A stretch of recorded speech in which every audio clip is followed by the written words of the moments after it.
कलम तो बहुत लोगों ने थामी है, पर किसी के शब्दों से आग बरसती हो ऐसा कम ही देखने को मिलता है। एक शख्स था जिसके सीने में हमेशा बगावत सुलगती रही।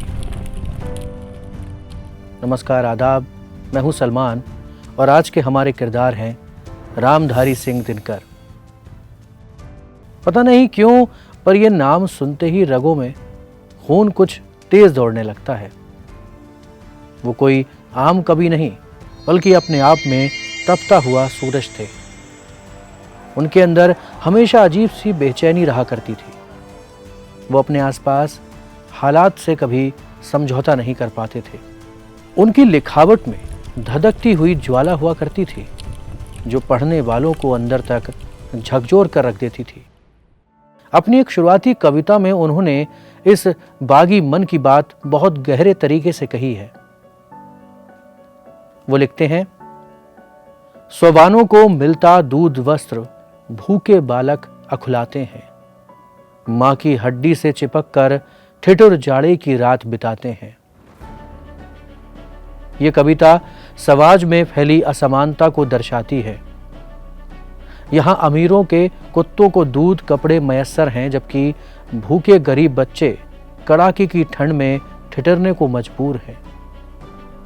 इन पंक्तियों में वो दर्द है जिसने दिनकर को कभी चैन से सोने नहीं दिया। समाज में फैली गैर बराबरी को देखकर उनका मन विद्रोह कर उठता था, और यही विद्रोह उनके शब्दों में ढलकर बाहर आता। उनका हर एक शब्द जैसे किसी सोए हुए इंसान को जगाने की ताकत रखता था। वो चाहते थे कि आम इंसान अपने हक के लिए आवाज उठाए। उनकी यही फितरत उन्हें बाकी कवियों से अलग खड़ा करती थी।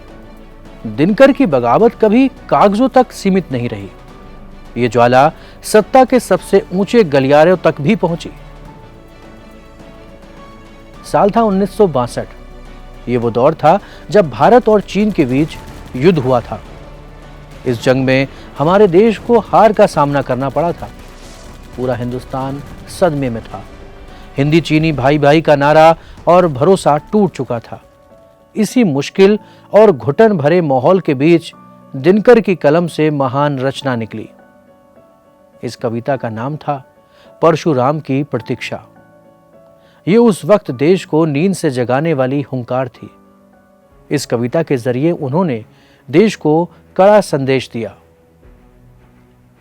उन्होंने लोगों से कायरता को हमेशा के लिए त्याग देने को कहा। उनका मानना था कि जब बात देश की सम्मान की हो तो हथियार उठाने में कोई बुराई नहीं है। उस वक्त दिनकर राज्यसभा के सदस्य हुआ करते थे और सत्ताधारी पार्टी का ही हिस्सा थे। अमूमन सत्ता के करीब रहने वाले लोग अक्सर खामोश रहना पसंद करते हैं, पर दिनकर अलग ही मिट्टी के इंसान थे। उनकी कलम कभी किसी सत्ता की गुलाम नहीं बनी। उन्होंने सदन में अपनी ही सरकार के खिलाफ बगावती तेवर अपना लिए। उन्हें किसी पद या रुतबे की कोई परवाह नहीं थी। वो बस सच्चे देशवासी की तरह खड़े हुए और अपनी ही पार्टी की नीतियों पर सवाल उठाए। उन्होंने देश के तत्कालीन प्रधानमंत्री जवाहरलाल नेहरू की शांति की नीतियों को कटघरे में खड़ा कर दिया। उन्होंने बहुत बेबाकी से कहा, सिर्फ शांति और अहिंसा के भरोसे देश की सरहदों की हिफाजत नहीं हो सकती। इसी दौरान दिनकर ने परशुराम की प्रतीक्षा से कुछ पंक्तियां भी पढ़ी। दिनकर कहते हैं, रे रोक युधिष्ठिर को ना यहां, जाने दे उनको स्वर्ग धीर, पर फिरा हमें गांडीव गदा, लौटा दे अर्जुन भीमवीर। इसका मतलब है, हमें वो शांति और आशीर्वाद नहीं चाहिए जिसने हमें कमजोर बना दिया। अगर नेतृत्व को सिर्फ शांति पसंद है तो वो हटे। देश को अब युद्ध जीतने वाला शौर्य और शक्ति चाहिए। दिनकर का नेहरू से बहुत लगाव था और दोनों अच्छे दोस्त भी थे, पर जब देश खतरे में था तो दिनकर ने अपनी दोस्ती से ऊपर देश को रखा। उन्होंने संसद में कहा कि हमें इस हार की जिम्मेदारी लेनी होगी। ये वक्त आंखें मूंद कर बैठने का बिल्कुल नहीं है। अपनी ही सरकार की इतनी कड़ी आलोचना करना कोई आसान काम नहीं था।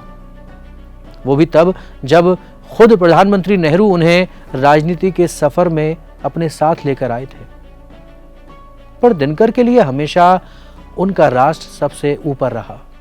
उन्होंने यह साबित कर दिया कि सच्चा कभी कभी राज दरबारी नहीं हो सकता, वो हमेशा जनता की ही आवाज बनकर रहेगा।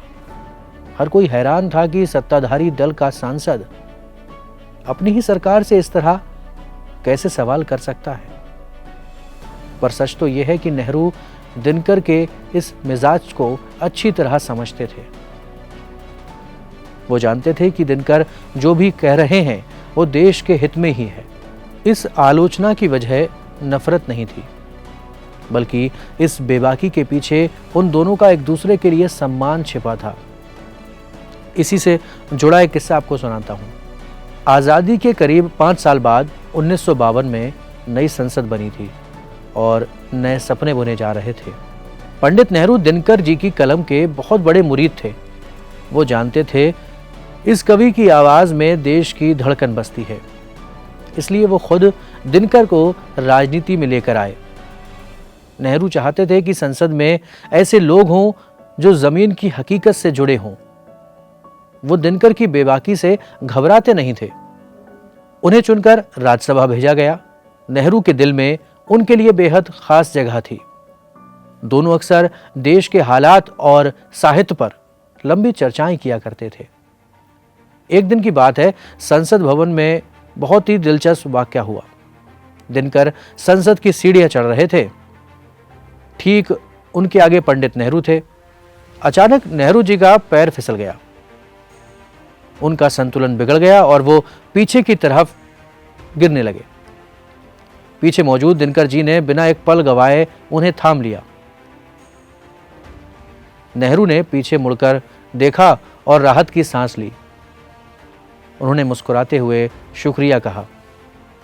बोले, आज आपने मुझे गिरने से बचा लिया। इस पर दिनकर जी ने ऐसा जवाब दिया जो हिंदी साहित्य का अमर वाक्य बन गया। उन्होंने बड़ी शालीनता से कहा, पंडित जी, इसमें शुक्रिया की कोई बात नहीं है। इतिहास गवाह है कि जब जब राजनीति लड़खड़ाती है तब तब साहित्य ही उसे संभालता है। दिनकर जी हमेशा समाज और सत्ता को एक आईना दिखाते रहे। वो मानते थे कि एक लेखक की जिम्मेदारी सत्ता से कहीं बड़ी होती है और उन्होंने अपनी इस जिम्मेदारी को ताउम्र बहुत ईमानदारी से निभाया। आजाद भारत में ये सब करना तो फिर भी आसान था। अपनी सरकार से सवाल पूछना, सरकार की नीतियों पर सवाल उठाना, पर गुलामी के दौर में बेबाकी से अपनी बात कहना इतना आसान नहीं था। अंग्रेजी हुकूमत की नजरें बहुत पैनी हुआ करती थीं। बगावत की एक भी लाइन लिखने पर जेल की हवा खानी पड़ती थी। अंग्रेज अफसर बागी लेखकों को ढूंढ ढूंढ कर सजा देते थे। इसलिए दिनकर को अपनी जान और अपनी कलम बचाने के लिए नया नकाब ओढ़ना पड़ा, जो उनकी पहचान छिपाने के लिए नहीं था, उस आग को जिंदा रखने के लिए था जो उनके सीने में धधक रही थी। उनका असली नाम रामधारी सिंह दिनकर था। वो अच्छे से जानते थे कि पकड़े गए तो उनकी कलम हमेशा के लिए खामोश हो जाएगी। इसलिए उन्होंने बगावत का नया रास्ता चुना। शुरुआत में उन्होंने नाम बदलकर लिखना शुरू किया, अमिताभ। वो इसी नाम से छुप छुप कर अपनी कविताएं छापा करते थे। पर उनके अंदर का तपता सूरज ज्यादा दिन तक शांत रहने वाला नहीं था। कुछ समय बाद उन्होंने नया उपनाम लिया, दिनकर। दिनकर का मतलब होता है चमकता हुआ सूरज।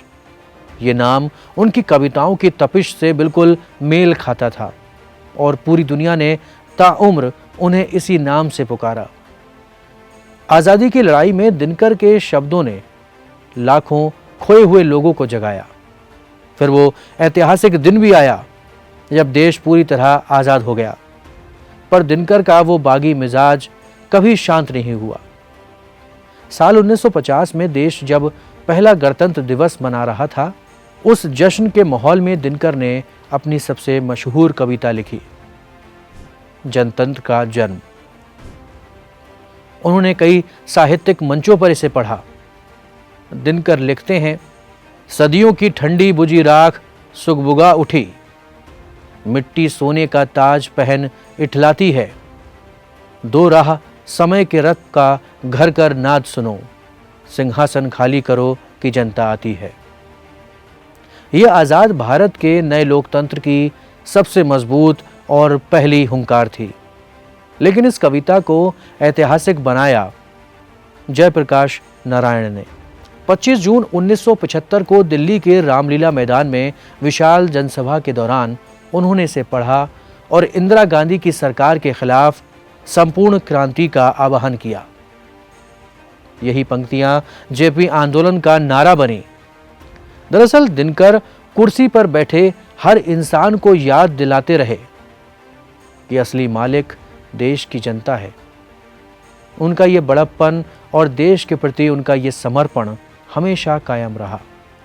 एक तरफ उनका यह रौद्र रूप था जो सत्ता को डराता था, और दूसरी तरफ उनके अंदर बेहद विनम्र और सादा इंसान भी बसता था। उनकी कविताओं में देश प्रेम इस कदर भरा था कि लोग उन्हें पूजने लगे थे। लोग उन्हें भारत का राष्ट्र कवि कहकर बुलाने लगे थे। लेकिन दिनकर कभी इस शोहरत के गुरूर का शिकार नहीं हुए। उनके अंदर गजब की विनम्रता और सादगी थी। वो अपने से बड़ों का दिल से सम्मान करते थे। मशहूर कवि मैथिली शरण गुप्त को वो अपना आदर्श मानते थे। जब भी कोई उन्हें राष्ट्र कवि कहकर पुकारता तो वो बस मुस्कुरा देते थे। दिनकर बहुत प्यार से लोगों को टोकते थे। वो कहते थे कि देश के असली राष्ट्र कवि तो मैथिली शरण गुप्त जी हैं, मैं तो बस उनका डिप्टी राष्ट्र कवि हूं। ये बात उनके बड़प्पन और जमीन से जुड़े होने की सबसे बड़ी गवाही देती है। सत्ता के सामने कभी ना झुकने वाला यह इंसान अपनों के सामने हमेशा झुका रहा। ये थे रामधारी सिंह दिनकर, जिनका नाम ही उनका सबसे बड़ा परिचय है। एक ऐसा किरदार जो हमेशा देश की धड़कन बनकर जिया। आज के इस एपिसोड में इतना ही। जाते जाते उनकी एक मशहूर और प्रेरणा देने वाली कविता के साथ आपको छोड़े जा रहा हूँ। ये पंक्तियाँ उनके उसी बागी और कभी न हार मानने वाले मिजाज को हमारा सलाम है। खम ठोक ठेलता है जब नर, पर्वत के जाते हैं पांव उखड़, मानव जब जोर लगाता है पत्थर पानी बन जाता है। धन्यवाद। मैं हूं सलमान और कैमरे के पीछे मेरे साथ हैं पंकज।